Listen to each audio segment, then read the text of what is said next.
정혜민 차장과 또 이어가겠습니다. 네. 자, 이렇게 준비하러 가봐야 되겠는데 뭐가 볼까요? 비트코인? 비트코인도 하나의 이슈가 될 수 있겠죠. 네, 이제 그렇죠. 큰 주제를 좀 말씀드려 좀 재미없는 주제일 수도 있는데. 재밌는 주제죠.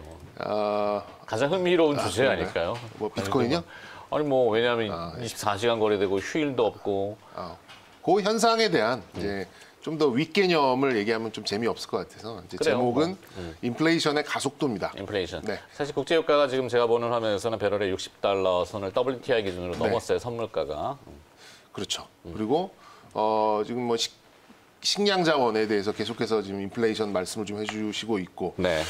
지금 이런 좀 그리고 이제 그 처음에 이제 시작하실 때 이제 채권 말씀도 해주셨는데 2%가 넘었죠. 30년만 30년물. 국채가 2%가 넘고 10년물 국채가 1.2를 넘어가는 그런 상황. 그러면 원래 이제 전통적으로는 돈은 높은 데서 아래로 흐르잖아요. 이게 이제 서서히 채권 금리가 서고 있다라는 걸 다시 말씀드리면 돈의 가치가 다시 정상적으로 가고 있다. 이걸 다시 말씀드리면 인플레이션이 좀 가속화되고 있다, 빨라지고 있다 이렇게 좀 말씀드리는 게 맞는 것 같고 미국에서도 지금 우리 그 연휴 기간에 소비 지표가 그냥 쏘쏘 좀 약간의 실망 뭐 이 정도 좀 나왔었는데 그래도 시장에서의 이제 인플레 그러니까는 시장 이제 돈의 흐름이 정상적으로 가고 있다라는 것 때문에 하락을 멈추고 상승으로 반전을 했던 이제 이런 것들을 좀 감안을 해봤을 때는 우리 시장도 좀 인플레이션 관련돼서 이건 뭐 하루짜리, 일주일짜리, 한 달짜리가 아니죠. 이건 뭐 최소한 분기 그리고 뭐 1, 2년 뭐 이렇게 좀 볼 수 있는 거다 보니까 좀 큰 주제인 것 같아서 좀 이제 일단 제목을 좀 가지고 왔고요. 네. 그리고 이제 우리 시장만 놓고 봤을 때는 이제 뭐 자산 가치가 좀 저평가된 뭐 소위 저 PBR 종목이 좀 자극이 될 수 있는 이제 그런 이슈이긴 합니다만 우리 좀 더 종목으로 좀 압축을 좀 해본다고 한다면 특징적으로 이제 은행을 비롯한 금융지주 그리고 음식료 그리고 화학 이런 쪽이 인플레이션의 좀 민감도가 상대적으로 좀 높게 우리 시장에서 나타나는 현상이 좀 있다 보니까 좀 주목할 필요가 있다. 특히 이번 주 시장에서는 이렇게 좀 말씀을 좀 드릴 수 있겠고 이미 이제 시중금리 우리나라 시중금리도 바닥을 쳤어요. 그래서 좀 서서히 올라가고 있는데 좀 점진적인 상승세가 좀 빨라지고 있는 이제 이런 느낌이 좀 듭니다. 그래서 아까 계속해서 말씀드렸습니다만 이제 금리가 올라가고 원유 금속, 또 식량 자원 여기에 대한 어떻게 보면 화폐의 대척점에 있는 화폐로 결제를 해야 되는 그런 자원에 대해서는 가치가 상승을 하는 게 인플레이션의 어떤 뒤에 나오는 그런 효과라고 좀 볼 수가 있겠죠. 좀 광범위하게 보면은 사실 인플레이션 얘기는 이제 뭐 많이들 언급하겠지만 경기가 이제 정상화되는 과정이라고 좋게 해석할 수 있어요. 그러니까 이 코로나들이 뭐 아직은 조금 변수긴 합니다만 결국에는 하반기에는 잡을 수 있다라는 자신감들을 지금 각국마다 내비치잖아요. 그렇죠. 그러면서 경기가 이제 순환하는 구조로. 그럼 저기에 관련돼서 실적들이 이제 그 인플레이션이라고 하는 정상적인 인플레이션이죠. 뭐 하이퍼 인플레이션 이렇게 되면 그건 뭐 하이퍼로 가면은 다른 하이퍼가 나올 가능성은 없고요. 그래서 화폐 가치가 하락하고 물건 값이 물가 올라가는. 그래서 사실은 비트코인 가격도 이 금에서 시선을 돌리는 것 같아요.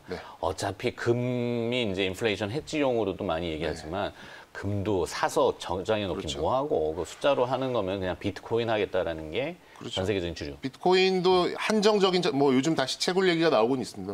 한정적인 이제 자원으로 분류가 되고 있고 거기에 이제 유용성, 이제 유통에 대한 그 리퀴디티까지 부여가 되는 그런 상황이다 보니까 뭐 비트코인은 사재기를 해놓고 뭐 이런 얘기가 좀 나오고 있잖아요. 그렇게 되면 이제 5만 불, 제가 보기엔 6만 불도 멀지 않은 것 같아요. 어디까지 하지 아무것도 그렇다 보니까 좀 이제 화폐의 대척점에 있는 이제 이런 쪽을 주목을 해야 되는데 대표적으로는 주식을 볼 수 있겠죠. 주식시장 전체적으로 볼 수 있다 보니까. 저게 이제 변의 얘기지만 옛날에 달러 패권을 한번 흔들려고 중국이 나섰다가 실패한 경우도 있고 중동의 오일머니들이 나섰다가 실패한 경우도 있지만 또다시 비트코인으로 만약에 원유를 거래한다 그러면 좀 또 이게 달라지는, 희한하게 또 전개가 되겠죠. 그러니까 지금의 컨셉과는 많이 이제 그림이 달라지는 게 나오는데 거기까지는 아직 뭐 누구도 뭐 모르죠. 할 수 이란이 없는 아까 부분이니까. 미사일 쐈다 그랬잖아요. 300kg짜리. 그러면은 뭐 뜬금없이 이란이 원유 결제는 비트코인도 받는다. 이래 버리면은 또 달라지는 네, 양상이 네, 나오는 네. 거죠. 예.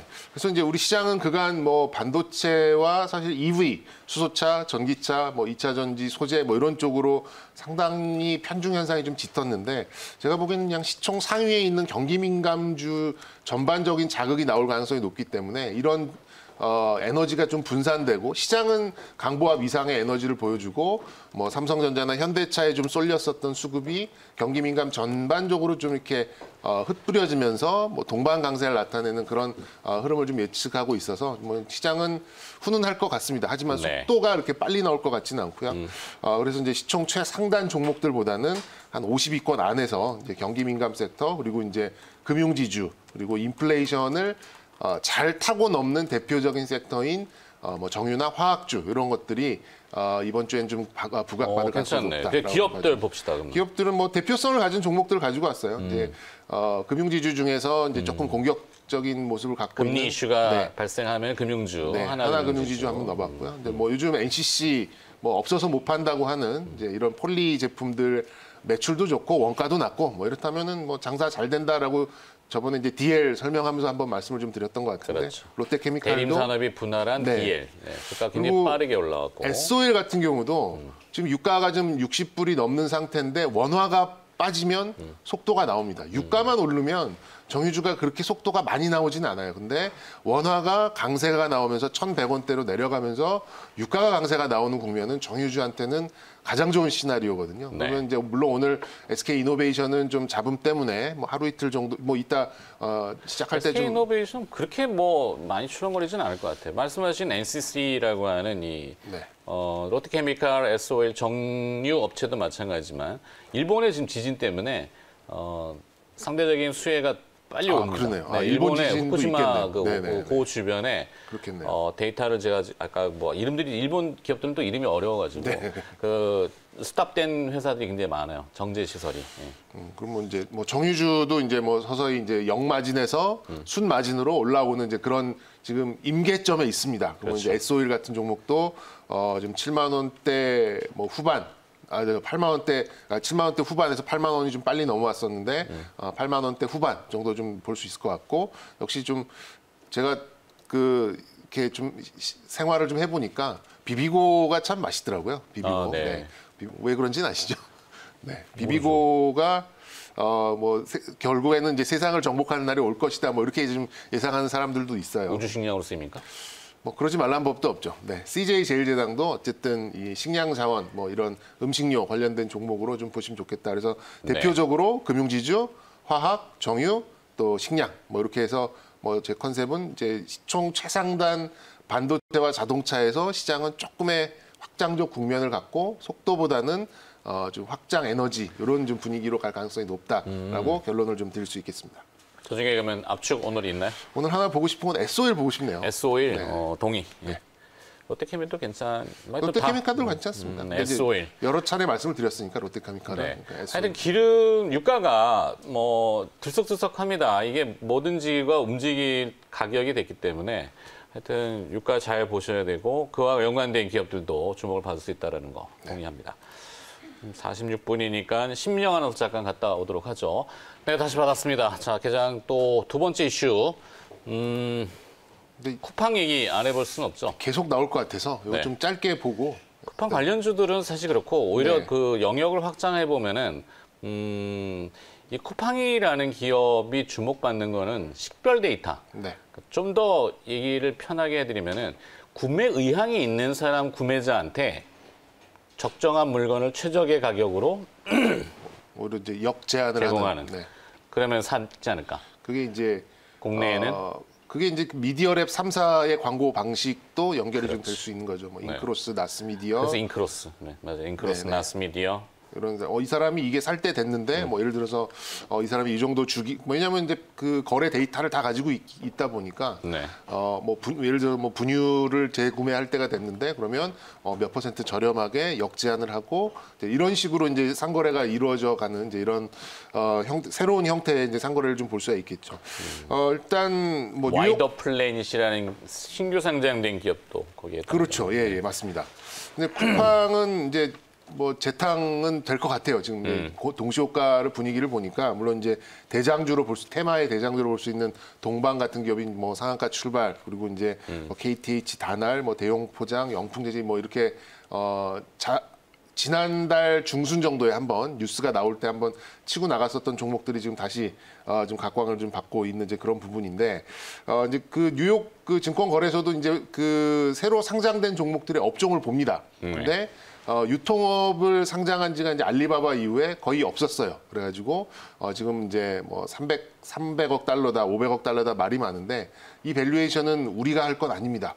그쪽에 있는 사람들이 할 거죠. 그 사람들이 500억 달러가 예상되고 한국 돈으로 55조 정도로 예상을 하고 그 정도의 가치를 갖고 있다라고 보면 그게 맞습니다. 그러면 이제 쿠팡으로 스며 들어오는 돈은 조 단위가 뭐 엄청난 단위가 되겠죠. 10조가 넘는 그런 돈이 좀 들어올 것 같은데 그걸 가지고 재투자를 하고 이제 쿠팡은 지금 이제 조 단위로 이제 속된 말로 까먹고 있는 이제 그런 상황이긴 합니다만 이제 코로나가 매출액을 2배로 늘려준 이제 그런 기회를 삼아서 다시금 지금 이제 상장 얘기가 좀 나오는 것 같은데 이 전략은 이랬죠. 확장을 하고 넓히고 유통 속도를 빨리 하고 버티고 이러면 이제 경쟁자들은 아사하고 우리가 최종에 살아남으면 시장을 다 먹겠다. 이게 이제 손정희 회장이 투자를 할 때 어떤 컨셉으로 좀 볼 수 있는데 만약에 이제 이 신규 자금이 이렇게 상장을 해서 이 자금이 좀 들어올 경우에는 이 전략을 더 강하게 좀 가져갈 가능성이 좀 매우 높다라고 좀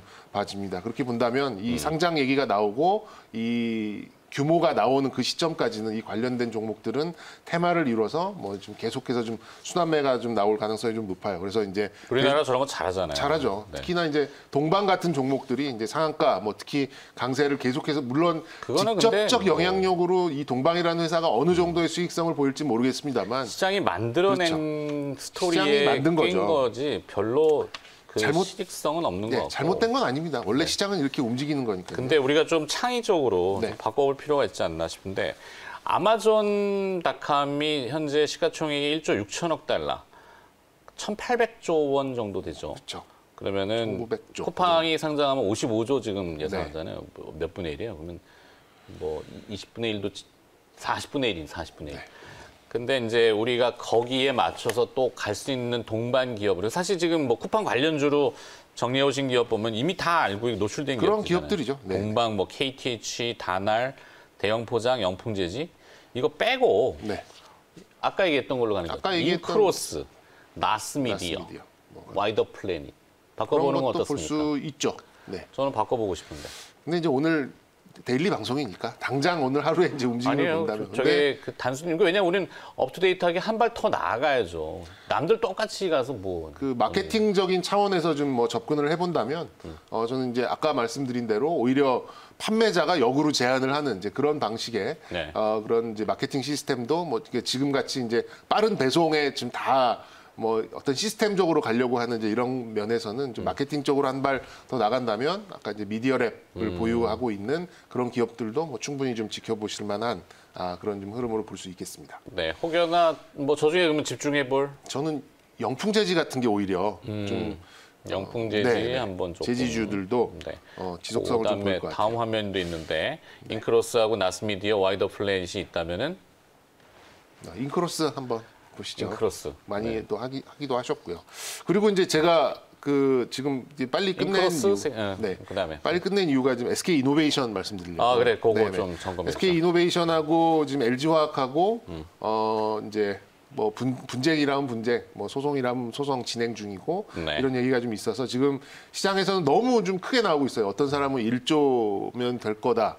많이 보는 사람은 5조 넘어갈 거다. 뭐 이렇게 보는 1조에서 5조는 스펙트럼이 너무 넓은데. 너무 넓게 있죠. 그래서 이제 대충적으로 시장에서는 한 3조 정도면 타협을 보지 않겠냐. 뭐 SK 쪽에서는 말이 되냐. 우리 매출액보다 훨씬 많은 그런 거면 어떻게 줄 수 있겠냐. 뭐 이래가지고 시장에서는 지금 한 8, 9% 그러면은 지금 SK 이노베이션이 30조가 좀 안 되잖아요. 28조 뭐 정도 됐는데 10%, 9% 정도면은 한 3조 조금 안 되는 금액 정도가 오늘 시가총액 하락, 기업 가치 하락으로 좀 보니까 시장에서는 2조 후반대 정도를 이 분쟁의 어떤 좀 요인으로 좀 그러니까 분쟁을 해결할 수 있는 그런 좀 가격대로 좀 보고 있지 않나 좀 생각은 드는데요. 개인적으로는 어쨌든 뭐 원만한 해결을 위해서 뭐 이제 합의는 계속대로 이루어질 거로 좀 보고 있고 SK 이노베이션이 뭐 이 정도 하락을 한다고 하면은 뭐 바로 V자로 반등을 만들어내진 못하겠습니다만 뭐 27만 원 선, 26만 원 선 정도면은 뭐 충분히 저는 이제 좀 저가 매수에 나서 볼 수 있는 그런 시점이 아닐까 오히려 이렇게 좀 말씀을 좀 드리고 싶고 LG화학도 오늘 이제 5% 정도 좀 상승 출발이 좀 예상되고는 있는데 뭐 100만 원에 좀 안착을 하기 위해서 많은 지금 노력을 좀 하고 있습니다. 이런 것들을 좀 감안을 해 본다면 오늘 뭐 2차 전지 쪽도 뭐 나쁘지 않을 것 같다. SK 이노베이션 아까 정유 얘기도 말씀드렸으니까요. 네. 그것도 좀 같이 보시면 좋겠다라는 말씀도 드리고 싶습니다. 알겠습니다. 자, 개장이 임박했으니까 개장 호가 보고 다시 들어가겠습니다.